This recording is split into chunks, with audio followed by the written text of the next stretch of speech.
শ্রী চৈতন্য মহাপ্রভু হচ্ছেন স্বয়ং ভগবান। ভগবান বলতে যে কি বোঝাতে আজ অধিকাংশ মানুষই জানে না।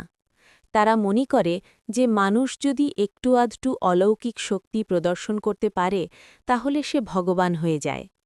মানুষের এই অজ্ঞতার সুযোগ নিয়ে বহু প্রবঞ্চক ইদানিং নিজেদের ভগবান বলে জাহির করার চেষ্টা করছে এবং মূর্খ মানুষেরা সেই সমস্ত প্রবঞ্চকদের ভগবান বলে পূজা করে প্রতারিত হচ্ছে।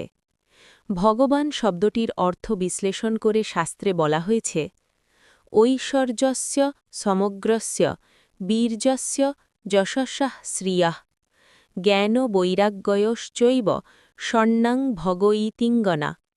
অর্থাৎ সমগ্র ঐশ্বর্য, সমগ্র বীর্য, সমগ্র যশ, সমগ্র সৌন্দর্য, সমগ্র জ্ঞান ও সমগ্র বৈরাগ্য, এই ৬টি অচিন্ত শক্তি যার মধ্যে বিরাজমান তিনিই ভগবান।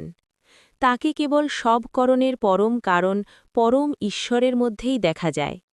জীবের মধ্যে আংশিকভাবে এই গুণগুলির সমাবেশ দেখা গেলেও কখনো পরিপূর্ণরূপে এই ৬টি গুণের প্রকাশ সম্ভব নয়। তাই জীব সর্ব অবস্থাতেই জীব এবং ভগবান সর্ব অবস্থাতেই ভগবান। জীব কখনো ভগবান হতে পারে না।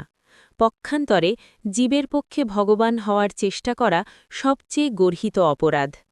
ভগবানের বিরুদ্ধাচরণ করার ফলেই জীব জড় জগতের বন্ধনে আবদ্ধ হয়ে দুঃখ দুর্দশা ভোগ করে।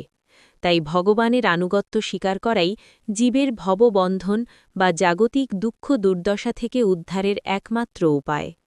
কিন্তু তা না করে সে যদি ভগবান সাজতে চায় তাহলে পরিণামে যে কি গতি হয় তা আমরা সহজেই অনুমান করতে পারি।